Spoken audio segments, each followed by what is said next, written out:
Hello, we're back. So here's the second half of the video. Mr. Donahue wanted me to say, hey, all you cool cat and kittens. But you shouldn't know what that means because that's not a good show for you guys. Oh, goodness. We're taking the second half to review adding and subtracting rational functions. And again, this was another one that I'm assuming was probably a little bit of a struggle for you guys. So I thought maybe reviewing for another day would be better for us to make sure that we really get kind of a good grasp on things before we move on to something else without, like talking about it at all. So it's kind of hard to check things. One of the things I would suggest is checking your answers in the back of the book. And then if you're not making sense of things, asking, like sending me a quick email and saying this really isn't making a ton of sense. Can you help me out here?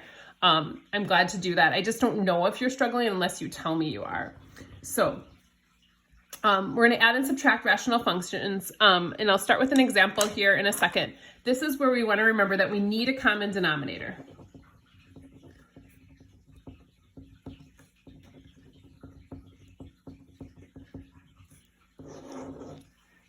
So we need a common denominator. Now it's similar though with the last type of problem we were talking about, add and subtract. Even though we need a common denominator, some are going to be easier to come up with than others. And so just understanding that some will be able to do some more canceling or do other work with that makes it a little bit easier. So I'm going to look at these two to see what the common denominator is between 4x squared and 6x. So think of it this way, that they both have to be able to give the same, basically become the same amount. So 4 and 6 can both become a 12. If I divided them each by 2, that would be confusing. So, because then I'd have to divide this by 2 as well. So we want to multiply to change these. So 4 and 6 can both become a 12. And then this one has an x squared.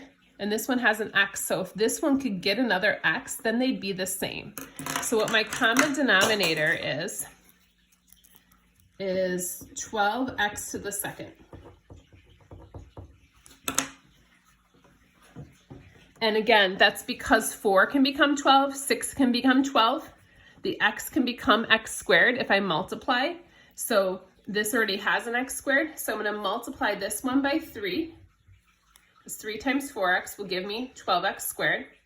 But if I do that to the bottom, I have to do it to the top as well. And so I drew parentheses around there to make you realize we had to distribute that in. So this is going to become 6x plus 3 on top. Now down here, the 6 becomes 12 by multiplying by 2, but I also needed another x, so I multiplied by x. If I do that to the bottom, I have to do it to the top as well. And again, I have to distribute there.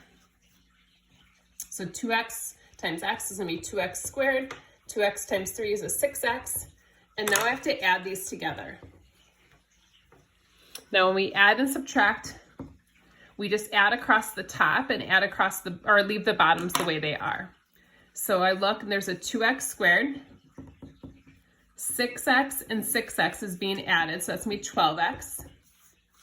And then plus 3. All over, the bottom just stays.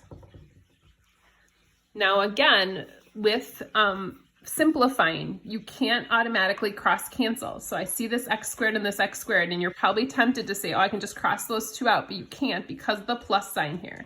So this is as simplified as this problem gets. So we just leave it that way. We needed to get those common denominators, and then we were able to simplify. All right, and then finally we'll do one with a little bit more work that we have to do in order to find a common denominator.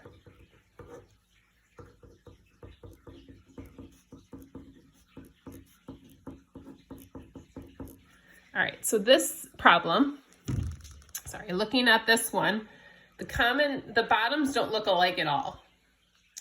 And they currently don't look alike because this one is x squared and this one does not. So that makes me think I see this x squared, and anytime you see a quadratic like that, try to factor. See if you can factor things and make it look maybe somewhat more familiar.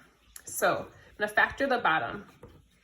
So x squared becomes x times x. Multiply to get 3, add to get 4. So it's just 3 and 1. The top right now stays the same. All right, now looking at these two. I need a common denominator. And this one has x plus 3 and x plus 1. This one just has an x plus 1. So this one's missing the x plus 3. So I'm going to multiply by that. So now they're the same. Sorry, if I do that to the bottom, I have to do that to the top as well.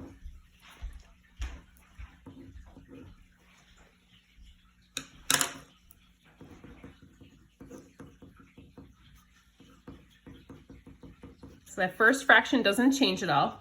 This one becomes 5x plus 15.